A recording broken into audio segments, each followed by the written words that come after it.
আসসালামু আলাইকুম, আমি আয়েশা সিদ্দিকা। আয়েশাস ব্লগে আপনাদের সবাইকে স্বাগত জানাই।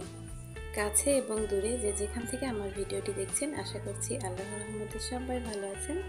আলহামদুলিল্লাহ, আমরাও সবাই ভালো আছি। তো আমি আজকে চলে এসেছি গরুর মাংসের রেসিপি নিয়ে।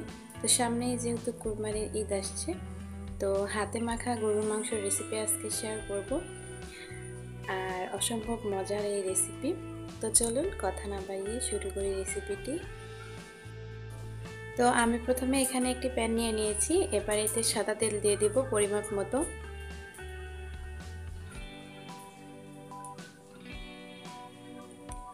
এরপরে দিয়ে দিব পেঁয়াজ কুচি, তারপরে দিয়ে দিব পেঁয়াজ, আদা, রসুন ও জিরা বাটা 1 চামচ করে।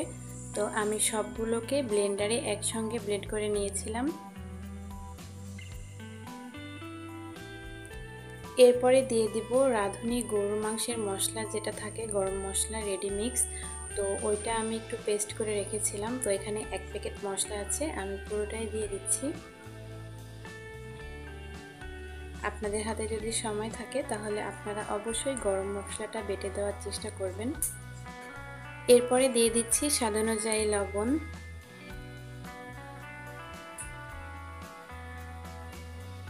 মরিচের গুঁড়া,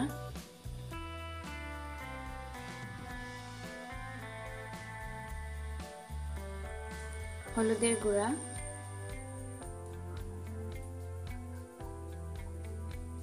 তো সবগুলো উপকরণ দিয়ে এবার হাত দিয়ে ভালোভাবে মশলাগুলোকে মাখিয়ে নিতে হবে।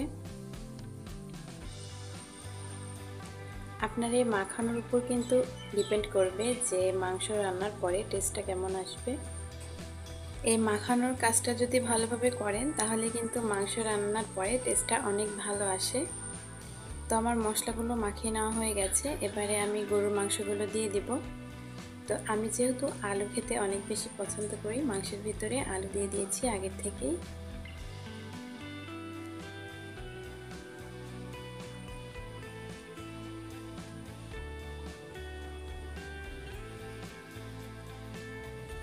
এবারে মাংসগুলো মশলার সঙ্গে ভালোভাবে কচলে কচলে মাখিয়ে নেব, যাতে করে মাংসের টুকরের ভিতরে মশলাগুলো ভালোভাবে ঢুকতে পারে। তো এই কাজটি কিন্তু আপনাকে অনেক মনোযোগ দিয়ে করতে হবে।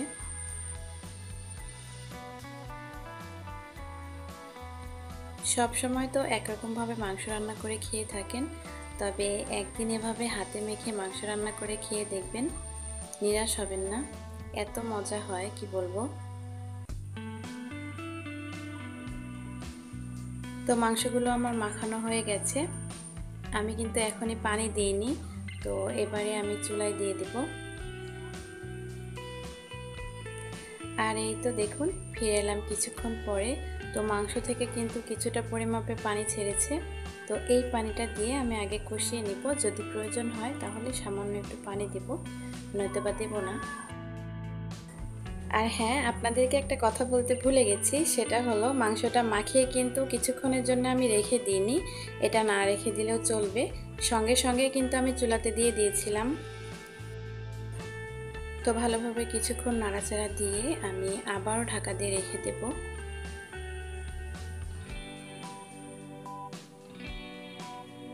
আর এই তো ফিরে এলাম বেশ আরও কিছুক্ষণ পরে। তো মাংসটা আমার কষানো হয়ে গেছে, আর যা পানি বের হয়েছিল সেটাও কিন্তু শুকিয়ে গেছে।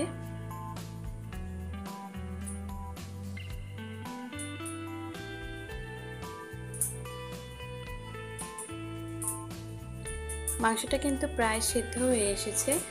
তো আমি সামান্য একটু পানি দিয়ে দিচ্ছি ঝোলের কারণে। তো আমি যেহেতু অল্প একটু ঝোল রাখবো, এই কারণে কিন্তু পানিটা দিয়েছি, নয়তোবা মাংস কিন্তু প্রায় সিদ্ধ হয়ে গেছে। তো ঝোলের পানিটা দিয়ে আমি কিছুক্ষণ নাড়াচাড়া করে আবারও এটাকে ঢাকা দিয়ে রেখে দেব।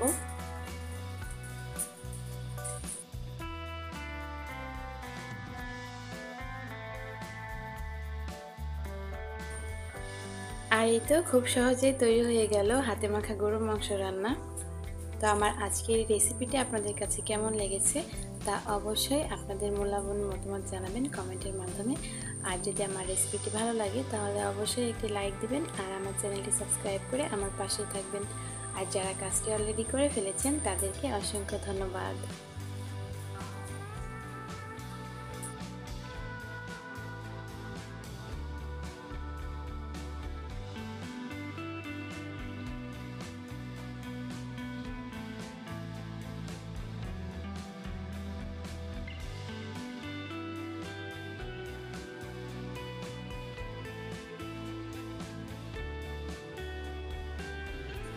তো আমার আজকের ভিডিওটি এই পর্যন্তই। পরবর্তী ভিডিও দেখার আমন্ত্রণ রইল।